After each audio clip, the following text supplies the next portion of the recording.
ACM, you're saying, I think Sony Santa Monica is my favorite studio at this time. Yeah, I could easily see why you would think that. I mean, God of War 2018, God of War Ragnarok, and the God of War Valhalla DLC. I mean, yeah, they absolutely killed it. And so I want to see their new game, dude. I saw people were telling me yesterday that Cory Barlog was kind of teasing his new game a little bit. They were teasing it. And yeah, I mean, Cory's been known to do that. It's clear that this is something set in space. I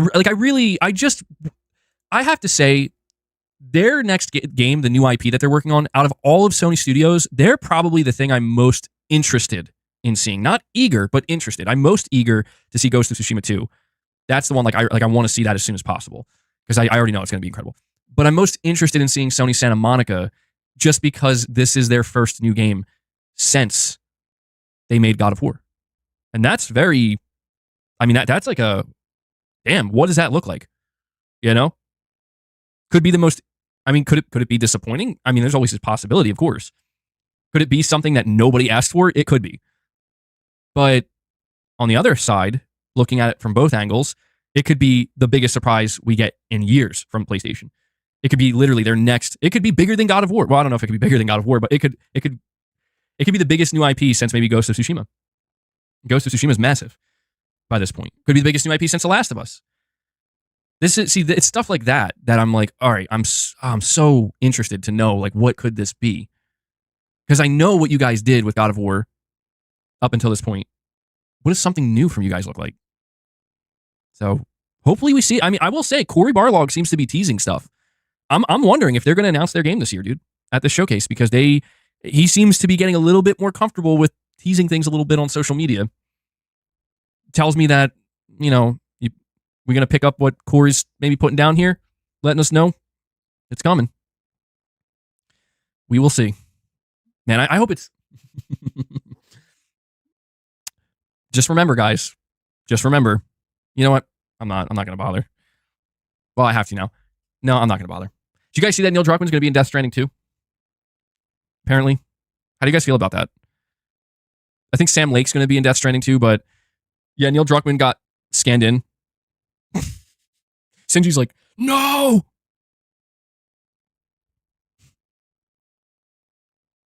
I didn't check the comments. That's funny.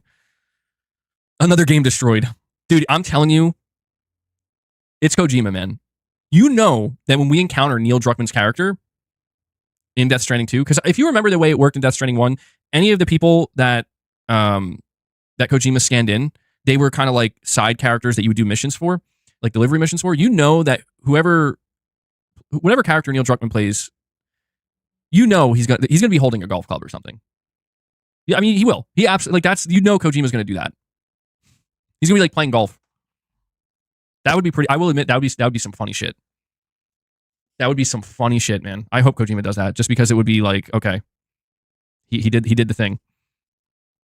There will be a golfing mini game in Death Stranding 2. I don't think they'll take it that far. Oh, that's a good one. The reward is for a side quest for Neil's character is going to be a bloody golf club. That's a good one. Yeah, that would be a good one. We also have Captain Hook here saying, what's the chance we see another Order 1886 game? Unfortunately, I think that's completely dead. I always kind of held out hope that Sony would give Ready at Dawn another chance to make like the Order 1887 and kind of maybe help them a little bit. Maybe Sony XDev kind of chime in and help them flesh out the game and get it where it needs to be. But unfortunately, I think there's 0% chance, because Ready at Dawn, I think they were purchased by Facebook/Meta. And yeah, they're off the market now. And so what that means is that, you know, Sony owns the Order 1886 intellectual property, but it just simply means that if they want to do anything more with it, they have to give it to somebody else. Now, could they do that? Yeah, they could. But I just feel like, see, the problem with the Order 1886 is that I think those who played it, even those who were upset with it, saw the potential. But the problem is, I think the negativity basically drowned it, where I think Sony was very unhappy with how much negativity there was about the price point, about the QTEs, about how short the game was, about the replayability factor, and how it's like it's basically a movie, it's just a, you know, tech showpiece or whatever. I think Sony was very upset about that, and I think that ultimately is going to ensure that they don't touch that IP anymore, because if they choose to do something more with the Order 1886, if they choose to, let's say, give it to another studio and make some kind of sequel or expand the universe, they're doing so knowing that there's already this kind of built-in negativity and skepticism. So, yeah, unfortunately, I don't think we're getting anything in the Order 1886 universe again, which makes me sad because, again, I talked about this game and it definitely wasn't worth $60. It had issues for sure. And it would definitely not, it wasn't up to AAA standard. What did it come out in 2015? And it's definitely not up to AAA standard today. But that world, those characters, the universe, the gameplay, I think, was like with the weaponry was very unique. There's a lot of things going for it. Like, I really believe that. And to me, that Order 1886 universe is one that absolutely should have continued. And even though I believe Sony isn't ever going to do anything with it again, I will always say they should try to do something with it because it's a very unique universe. And I like the characters too, man. It was good. It was good. But yeah, it was just kind of a victim of, I would say, trying too hard to please people on the visual front, and not enough thought, I think, went into, but are people going to be happy with the overall package, you know? Yeah, Galahad was an awesome character. And you know what the worst part about it too is it reminds me of Days Gone in the sense that, dude, if you played the Order 1886, they sequel bait so hard. I mean, that game really sequel baited, man. And like you're saying it was like one big prologue. It kind of was, yeah. It kind of was. And that's why I'm saying, like, yeah, IP Gamer, you're saying MBG trying so hard not to talk about the showcase. No, I'm sorry, man. Yeah, so we're gonna circle back around here. Let's get back to the showcase topic. All right. I'm gonna put out a poll about the showcase.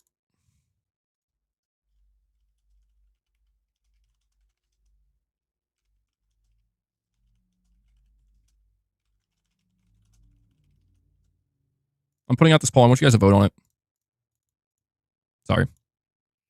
How many options can I add here? I had 4 total.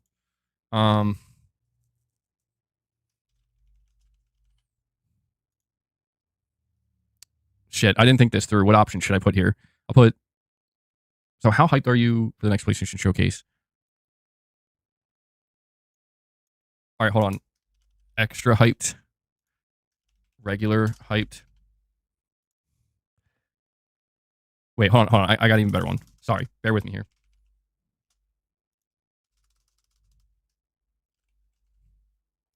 Fuck, I don't know how to construct this. I'm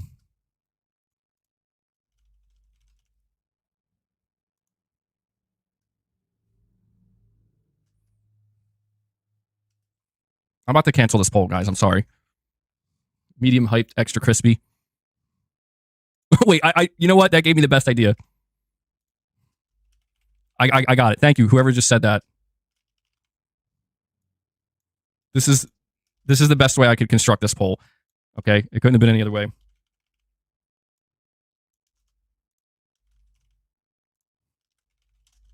All right. There we go. I'm sorry that took so long. That was like the longest ever it took me to put out a poll. But how hyped are you for the next PlayStation Showcase? Small, medium, large, or supersized? I think you get the idea. So vote on that. Snumpkin, you're saying, can members add you on PSN? I hope Sony shows some banger first-party games soon. It's about time. I don't do that with my PSN. I just keep, like personal, like friends and family and people I know in person. Although I did open it up for Helldivers 2, as in like people could add me on Helldivers 2. And in the future with other Sony, multiplayer games, maybe we'll still do something like that. But something, I'm in agreement, man. Like, Sony has to show some bangers. They do, man. Like, it's...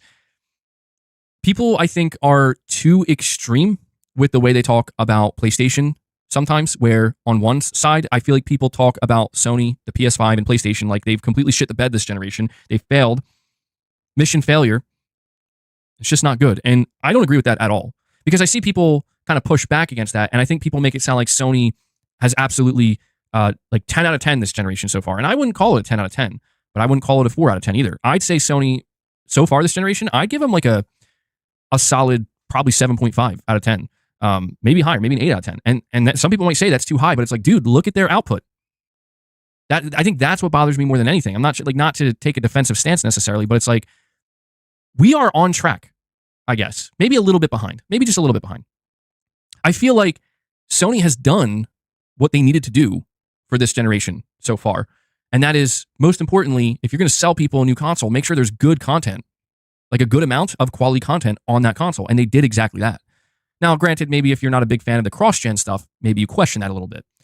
And the only area, like again, this is why I kind of continue to frame these conversations this way, is the only area I think Sony has fallen behind in, or on, however you want to phrase it. They're falling behind in game announcements and good shows, exciting shows.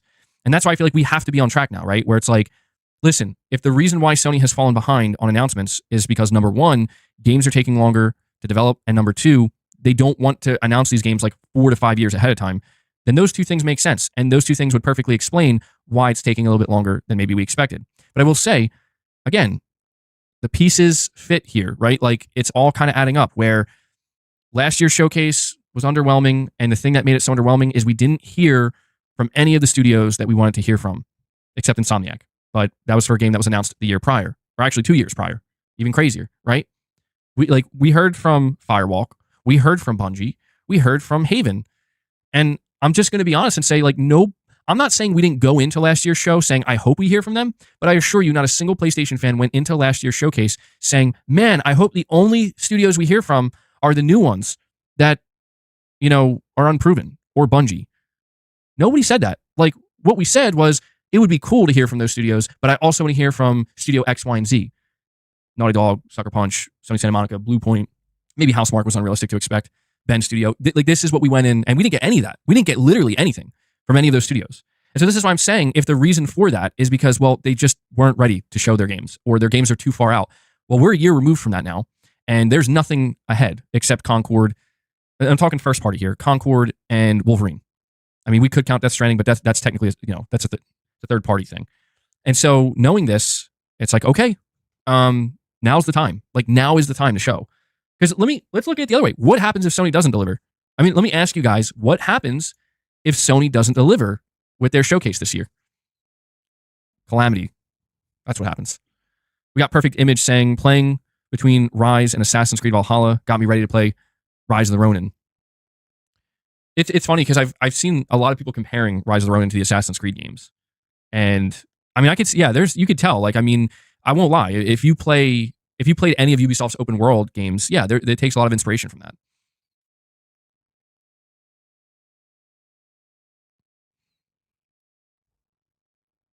But Perfect Image, I appreciate the super chat.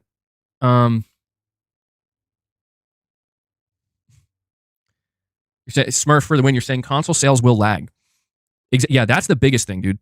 That is probably the most important thing here. It's that Sony doesn't want to see their console sales slow down, and they are beginning to slow down, and they want to jumpstart that and you know, make sure that they can keep it going. And here's a question I have. And this to me is an interesting one. I don't know that I ask these questions, and I understand that it's almost impossible to get objective, factual answers to them because we don't have all the information. But it's interesting to think that Sony started the fiscal year of 2023, which began April 1st last year, so about 1 year ago. They started the fiscal year by telling their shareholders, we're going to break a record. We're planning on setting a new record, by far a new record, with 25 million PS5 shipped in 1 year. 25 million. Extremely bullish target that honestly was like, whoa, goddamn. Like that's a huge target right there, Sony. Good luck. And the month after they announced that, they put on their showcase. And that showcase, look, I know that there's still people who look back at that Sony showcase and say it wasn't that bad. They shit the bed as far as I'm concerned. You know, I'm brutally honest when it comes to my evaluation of Microsoft. I'm going to be brutally honest when it comes to my evaluation of Sony. I think that showcase, they fucking shit the bed, dude. Like, I was there, man. I was there on the ground floor where I saw the way people reacted, and I was like, yeah, this is, it was the dark times. It was a dark time. You're saying it was very mid at best. Yeah, I mean, yeah, I would say like the at best, extremely mid, at worst, shitting the bed. And to me, I knew, like, the reason why I say they shit the bed is because I knew what my expectations were going into it. And I genuinely felt like this is it. We went a year and a half without a showcase. We don't really know what's next. This is the moment. And the big splash that Sony had was Spider-Man 2. And I'm like, huh? You know, like, I was just like literally dressed up as Big Boss, just like, But it's interesting, and here's what I was trying to get at. It's interesting to me that Sony has what I think many would consider to be one of their weakest showcases ever, if not, in some people's eyes, the worst showcase they ever did, and they don't hit that target. What I want to know is how connected these two things are. Because think about it. Sony starts the year, we're going to break a record. We're going to break a record. Hold on. We're going to sell 25 million units. Flash forward 1 year, they have an incredibly underwhelming showcase. They only had one major first-party release, I believe. Yeah, one major first-party AAA release in Spider-Man 2. And they have to announce that, yeah, we're not hitting our target. We had to reduce it by like 5 million. And we still don't know if they're going to even hit that target. It just makes me wonder if they believe, I mean, even they might not know the answer. Like, is anybody inside of Sony, do you think they're like, okay, so we didn't hit our target, and we also had a bad showcase with a lot of negative feedback. What are the chances that negative feedback caused the ripple effect that basically did the opposite of generate excitement for the PS5? I'm going to tell you, like, I think those chances are very high. I do. I think that showcase basically sent out a ripple effect that was felt all throughout 2023 and has certainly carried over to an extent into 2025. And I think that's where it started. I do. I think it started with, oh my God, you guys really underwhelmed. And that's why I'm saying, if they can come out this year and they deliver, yeah, like these cats, man, always showing their ass to the camera. If they can come out here, yeah, and that's true. I guess, yeah, they still did set, I think, a new record, if I'm not mistaken, but it's like, I don't know, maybe it's just what I want, right? Maybe I want to believe that bad showcase or that underwhelming showcase is why. But I don't know. We have Review Scientology USA saying Sony definitely needs to show everything they're working on in May/June. GTA 6 is coming out next year, and that's going to be the talk of the town. Good point. Yeah, I didn't think of that. Yeah. That is something Sony has to consider. Yeah. Every video game publisher and every video game developer. Do I think that's what's going to happen? I don't. Well, there's also this. I will tell you this too. There's also the fact that Sony has another piece of hardware that they have to sell this year with the PS5 Pro. And I do think that, like, if there was ever a time where it's like, all right, maybe not show literally everything, but really try to push to show as much as you can, it's probably now. It's probably now. Again, it doesn't have to be ready to release this year or even next year, but show it. Show it. And yeah, I wish Sony would kind of go back to their older ways a little bit here, where they would announce the games. And I know that a lot of people are against like waiting years for games, but I at least appreciate that in between the wait, Sony would show like new gameplay chunks and give us updates and whatnot. Smurf, you're saying, I still don't understand how people hyped up that absolute scam of an Xbox showcase last year. I'll tell you right now, Smurf, like, something that becomes clearer and clearer to me as each month goes by, as each year goes by, it's that the expectation levels are just different. They are. I'm not saying that, I mean, yeah, and that's, yeah, I hyped up the PlayStation showcase, and it was underwhelming. And again, to me, it was pretty shitty.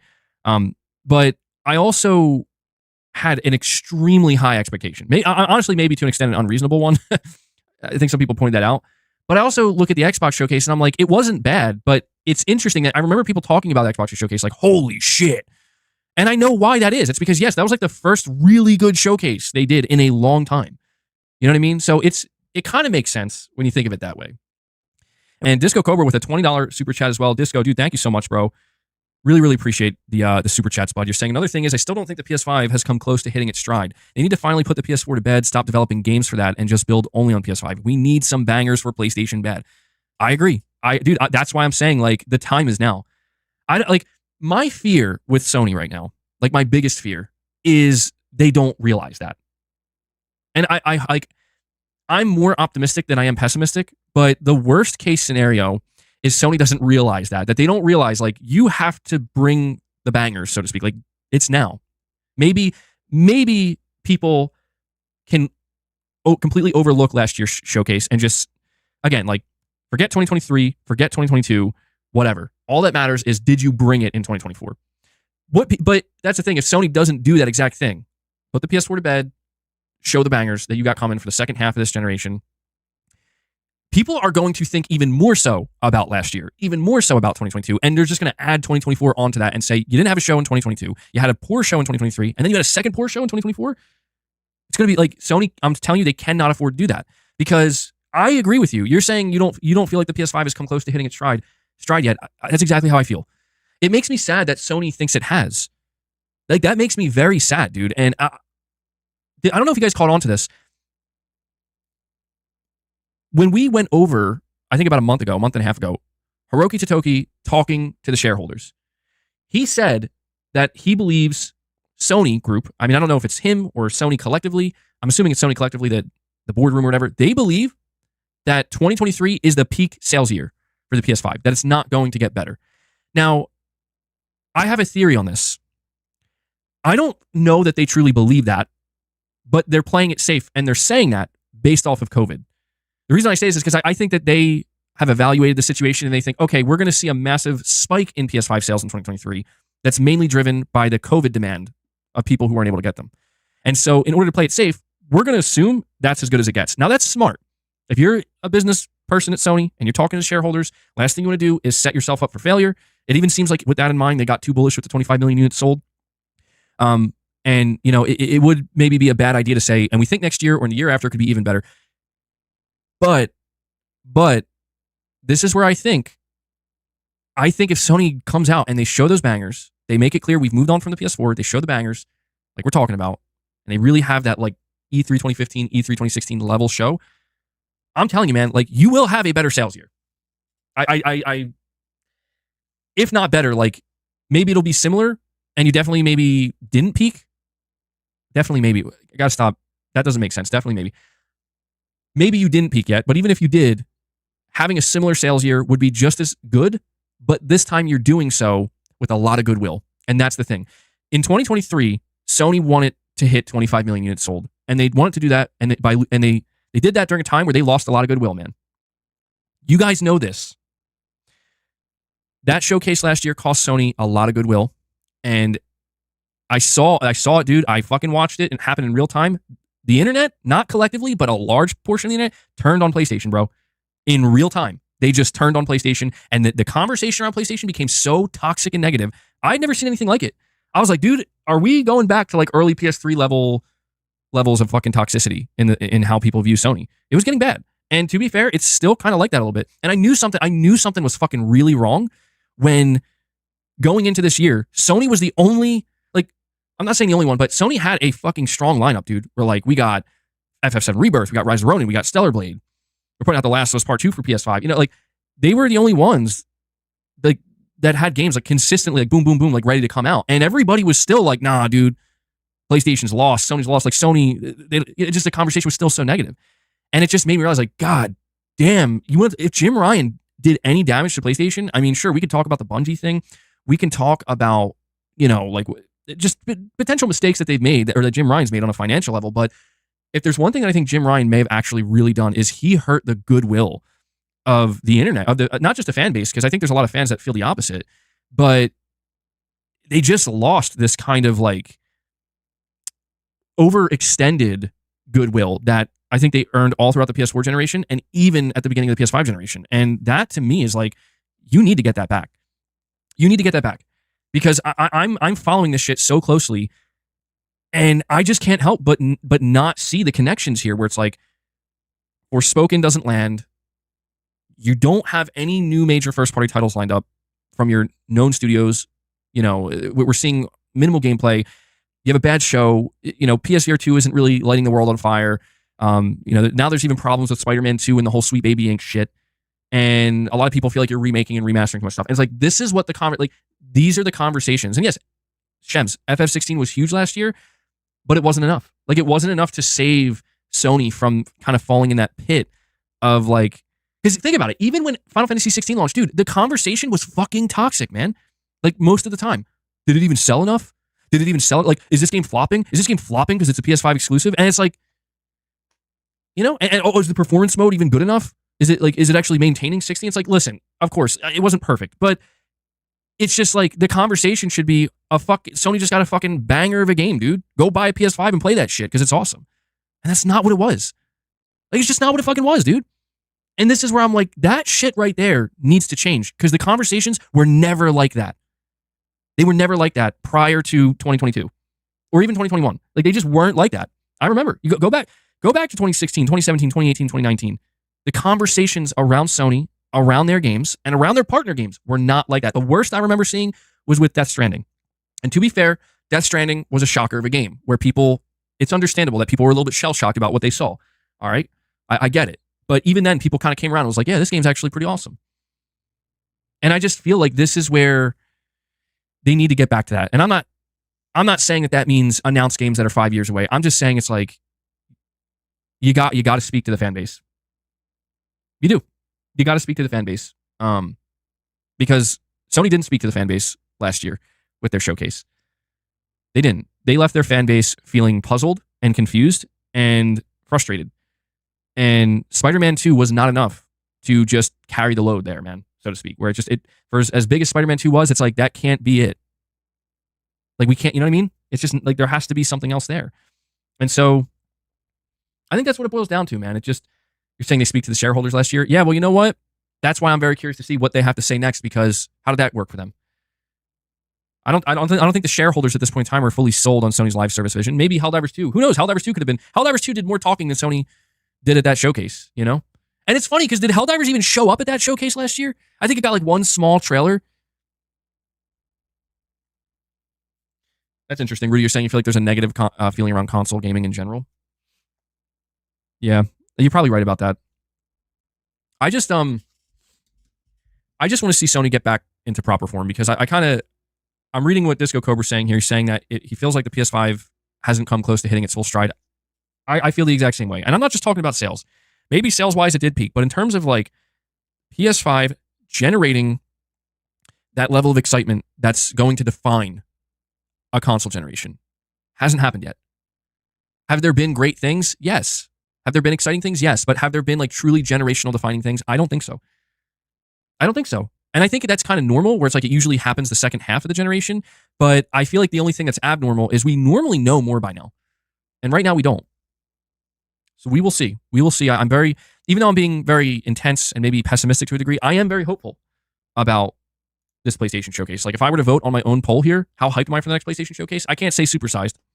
I can't. I won't allow myself. I want to be that. Like that's what I want to be. And maybe deep down, that's how I actually feel. But if I'm being like real about it and being logical, at most I'll say large, because I can't say that my expectations are medium. No, dude, I'm not tuning into a PlayStation Showcase for a fucking medium. I'm not tuning into a PlayStation Showcase for a medium. Michael Werner, I noticed you're here, man. I'm sorry. How'd that go, by the way, with the PS5, Michael? Also, Michael, I meant to ask you, I was trying to find you on Twitter and I searched at Junior Werneth. Are you the Eagles fan? I found this one account and I feel like it could have been you, but the profile picture was different from the one I see here on YouTube. This person's account that I was on. That is okay. That is you. So big sports fan, big Eagles fan, wearing a pirate hat. Okay, all right. Okay, yeah. Then I guess I found your account. All right, cool. I'm an Eagles fan as well, by the way. I don't follow football anymore, but Eagles are my favorite team by far. Eagles were my father's favorite team. He loved the Eagles. That's cool, man. All Philly sports, nice. Send me a video. Yeah, I'll try to open up a line of communication, so we can. Because I don't know. I think a lot of people didn't. I believe you. What did you say? You shipped it out? You shipped the PS5 out? Yeah, you're saying you just shipped it out. Yeah, I gotta see. I gotta see the evidence, bro. Because that's awesome. That's so funny too. You're just like, bro, I'm gonna buy a PS5 and give it away. Good shit. Herman Holtz knows he'll get destroyed if the showcase is trash again. I hope Herman took it personal. I do. I hope he did. I hope he read those comments and was upset. I don't say like upset and distraught, but just like, fuck, I let them down. And I hope our words, not the nasty ones, but just the actual real feedback. I hope that served as motivation. Yeah, I hope PlayStation approaches their next showcase with they have something they need to prove. That's all it comes down to. Kelsey hopefully goes totally to WrestleMania. Yeah, Herman left Twitter after that show, bro. I did, and you sent all the participants a video of the PS5. Okay. Good shit. Good shit, man. Yeah, let me know. You said you shipped it out. I'll be looking out on the streams going forward when the the person receives it and they can give you a picture or whatever, just showing that they got it, I'll contact you on Twitter and we'll just do PS5 giveaways. I don't know.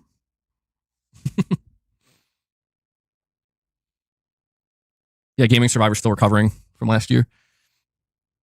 Therapy. Don't resist the showcase hype. I'm going to resist it right now because it's easy to resist right now. All right.